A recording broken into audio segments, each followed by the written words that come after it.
कोहरा इतना घना था कि पहाड़ी पर खड़ा प्राचीन किला मुश्किल से दिखाई दे रहा था। हवा में एक अजीब सी ठंडक थी जो अनन्या की रीढ़ को ठंडा कर रही थी। 17 साल की अनन्या ने अपनी जैकेट को कसकर पकड़ा और किले के टूटे हुए फाटक की ओर बढ़ी। उसके कदमों की आवाज पत्थरों पर गूंज रही थी, लेकिन उसकी सांसें उससे भी तेज थीं। यह जगह मुझे अच्छी नहीं लग रही, उसने खुद से फुसफुसाया, लेकिन फिर भी वह रुकी नहीं। उसकी माँ, जो 1 साल पहले मर चुकी थी, हमेशा कहती थी कि इस किले में कुछ खास छुपा है, कुछ ऐसा जो अनन्या को एक दिन ढूंढना होगा। किला गांव से कुछ ही किलोमीटर दूर था, लेकिन कोई भी यहाँ रात में नहीं आता था। कहानियां थीं। एक शापित रानी, सायरा, जो सैकड़ों साल पहले इस किले की मालकिन थी। उसने अपने पति को धोखा दिया था और बदले में उसे एक काले दर्पण में कैद कर दिया गया। कुछ लोग कहते थे कि रानी की आत्मा अभी भी किले में भटकती है और जो भी यहाँ आता है वह कभी वापस नहीं लौटता। लेकिन अनन्या को इन कहानियों पर यकीन नहीं था। वह यहाँ अपनी माँ की आखिरी बात को सच्चाई में बदलने आई थी। फाटक के अंदर कदम रखते ही हवा ने एक भयानक सीटी बजाई। किले की दीवारें टूटी हुई थीं और उन पर काले धब्बे थे, जैसे किसी ने उन्हें जलाने की कोशिश की हो। अनन्या ने अपनी टॉर्च जलाई और आगे बढ़ी। किले का मुख्य हॉल खाली था, लेकिन हवा में एक अजीब सी गंध थी, सड़ी हुई लकड़ी और कुछ ऐसा जो उसे डराने लगा। फिर उसकी नजर हॉल के आखिरी कोने पर पड़ी। वहां एक विशाल दर्पण खड़ा था, काला, चमकदार और इतना साफ कि उसमें अनन्या का चेहरा साफ दिख रहा था। लेकिन कुछ गलत था। उसकी परछाई हिल रही थी जबकि वह खड़ी थी। अनन्या, एक मधुर लेकिन ठंडी आवाज दर्पण से निकली। अनन्या का दिल धड़कने लगा। उसने टॉर्च दर्पण की ओर की, लेकिन वह आवाज फिर आई, मुझे छुड़ाओ, मैं सायरा हूँ। अनन्या ने पीछे हटने की कोशिश की, लेकिन उसके पैर जड़ हो गए। दर्पण में उसकी परछाई अब बदल चुकी थी, एक औरत, लंबे काले बालों और पीली आंखों वाली, जो अनन्या को घूर रही थी। उसकी त्वचा ठंडी और पारदर्शी थी और उसकी आंखों में एक गहरा दुख था। मुझे आजाद करो, अनन्या, वरना तुम भी मेरे साथ कैद हो जाओगी। अनन्या की सांसें तेज हो गईं। उसने दर्पण को छूने की कोशिश की, लेकिन जैसे ही उसकी उंगलियां कांच को छुईं, एक जोरदार चीख गूंजी। काले दर्पण से कोहरा निकलने लगा और हॉल में अंधेरा छा गया। अनन्या की टॉर्च बुझ गई और उसने अपने पीछे कुछ महसूस किया। वह पलटी और उसकी चीख निकल गई। एक डरावनी आकृति उसके सामने खड़ी थी, काले लबादे में लिपटी, उसकी आंखें लाल और चमकदार और उसका चेहरा सड़ा हुआ। यह थी भैरवी, सायरा की गुलाम प्रेत। तुमने उसे जगाया। भैरवी की आवाज गहरी और भयानक थी। उसने अपने काले नाखून अनन्या की ओर बढ़ाए और अनन्या ने खुद को दीवार से टकराते हुए पाया। अब तुम्हारी आत्मा मेरी होगी। भैरवी की हंसी किले में गूंजी और अनन्या ने अपने चारों ओर कोहरा गाढ़ा होते देखा। लेकिन तभी दर्पण से एक चमकदार प्रकाश निकला। सायरा की आत्मा बाहर आई और उसने भैरवी को पीछे धकेल दिया। इसे छोड़ दो, सायरा चिल्लाई। लेकिन भैरवी की लाल आंखें और चमकदार हो गईं। तुमने मुझे सैकड़ों साल तक कैद रखा, सायरा, उसने कहा। अब इस लड़की की आत्मा मुझे आजाद करेगी। अनन्या का दिमाग तेजी से काम कर रहा था। उसकी माँ की बातें उसके कानों में गूंज रही थीं। काले दर्पण में एक सच्चाई छुपी है, उसे ढूंढो, अनन्या। लेकिन यह सच्चाई क्या थी? और यह सायरा और भैरवी कौन थी? अनन्या ने अपने डर को दबाया और सायरा की ओर देखा। उसकी आत्मा अब भी दर्पण के पास तैर रही थी, लेकिन उसकी आंखों में दुख और क्रोध का मिश्रण था। मुझे मदद करो, सायरा ने फुसफुसाया। मेरी कहानी सुनो और हम इसे रोक सकते हैं। भैरवी ने फिर हमला किया। उसने अपने काले नाखूनों से हवा में एक चिन्ह बनाया और काले कोहरे से बने साए अनन्या की ओर बढ़े। अनन्या ने अपने बैग से एक पुराना ताबीज निकाला जो उसकी माँ ने उसे दिया था। उसने उसे हवा में लहराया और एक हल्का प्रकाश निकला जिसने सायों को दूर भगा दिया। भैरवी चिल्लाई और पीछे हट गई। यह ताबीज, यह उस औरत का है, उसने गुस्से से कहा। अनन्या हैरान थी। किस औरत की बात कर रही हो? उसने पूछा। तेरी माँ की, भैरवी ने कहा और उसकी हंसी फिर गूंजी। अनन्या का दिल डूब गया। उसकी माँ की मौत एक रहस्य थी। वह एक रात किले में आई थी और फिर कभी वापस नहीं लौटी। गांव वालों ने कहा कि वह बीमार थी, लेकिन अनन्या को हमेशा शक था कि उसकी माँ की मौत सामान्य नहीं थी। मेरी माँ यहाँ थी, अनन्या की आवाज कांप रही थी। सायरा ने जवाब दिया। हाँ, वह मुझ तक पहुंची थी, लेकिन भैरवी ने उसे मार दिया। अनन्या की आंखों में आंसुओं की बाढ़ आ गई। उसने भैरवी की ओर देखा, जो अब और डरावनी लग रही थी। तूने मेरी माँ को क्यों मारा? उसने चिल्लाकर पूछा। भैरवी की लाल आंखें चमकीं, क्योंकि उसने सायरा को आजाद करने की कोशिश की। और अब तू भी वही गलती कर रही है। भैरवी ने अपने हाथ फैलाए और काले कोहरे से बने साए फिर से अनन्या की ओर बढ़े। लेकिन सायरा ने अपनी शक्ति से एक दीवार बनाई जो अनन्या को बचा रही थी।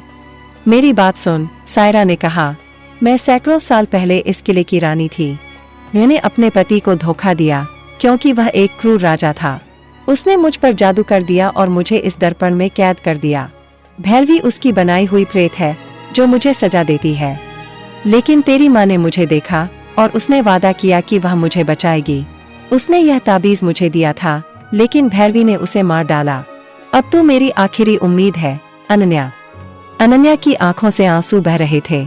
उसकी माँ ने उसे हमेशा कहा था कि वह साहसी बनना सीखे, लेकिन अब उसका साहस डर से लड़ रहा था। उसने ताबीज को कसकर पकड़ा और सायरा से कहा, मुझे बताओ, इसे कैसे रोकें? सायरा ने जवाब दिया, दर्पण को तोड़ना होगा, लेकिन इसके लिए हमें भैरवी को हराना होगा, और यह आसान नहीं होगा। अनन्या ने अपने डर को एक तरफ रखा और सायरा की ओर देखा। मैं तैयार हूँ, उसने कहा। सायरा ने अपनी शक्ति से एक चमकदार गोला बनाया और उसे अनन्या की ओर बढ़ाया। यह मेरी शक्ति का एक हिस्सा है, उसने कहा। इसे ले और भैरवी से लड़, लेकिन सावधान, उसकी शक्ति मेरी आत्मा से बंधी है। अगर मैं कमजोर हुई तो वह और ताकतवर हो जाएगी। अनन्या ने गोला लिया और उसके हाथों में एक गर्माहट फैल गई। उसने भैरवी की ओर देखा, जो अब हवा में तैर रही थी। उसकी लाल आंखें चमक रही थीं और उसके चारों ओर काले कोहरे से बने साए नाच रहे थे। तूने बहुत बड़ी गलती की, लड़की, भैरवी ने कहा। उसने अपने नाखूनों से हवा में एक और चिन्ह बनाया और काले कोहरे से बने विशाल पंजे अनन्या की ओर बढ़े। अनन्या ने सायरा की शक्ति का इस्तेमाल किया और एक चमकदार ढाल बनाई जिसने पंजों को रोक दिया। भैरवी गुस्से से चिल्लाई। उसने अपनी पूरी शक्ति से हमला किया और काले कोहरे से बने साए अनन्या को चारों ओर से घेरने लगे।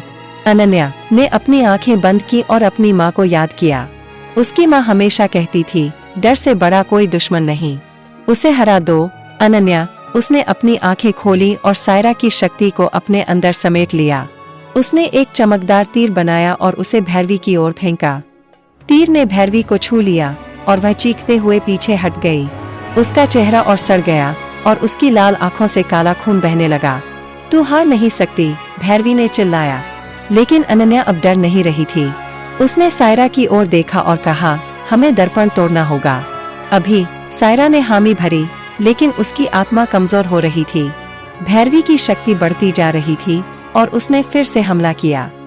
इस बार भैरवी ने काले कोहरे से एक विशाल आकृति बनाई, एक राक्षस जिसके दांत लंबे और नुकीले थे।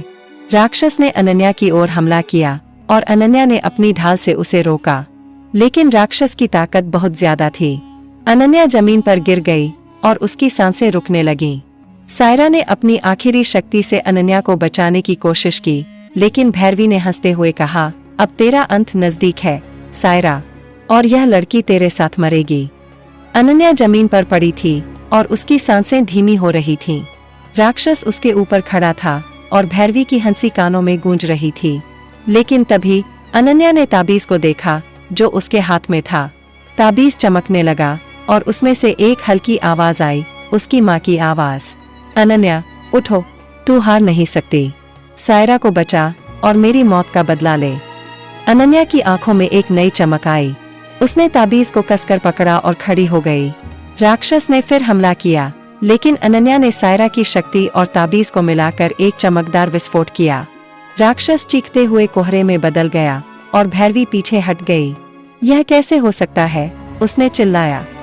अनन्या ने सायरा की ओर देखा, जो अब बहुत कमजोर हो चुकी थी। मुझे सच बताओ, अनन्या ने कहा। मेरी माँ की मौत कैसे हुई? सायरा ने जवाब दिया, तेरी माँ यहाँ आई थी क्योंकि उसने मेरी कहानी सुनी थी।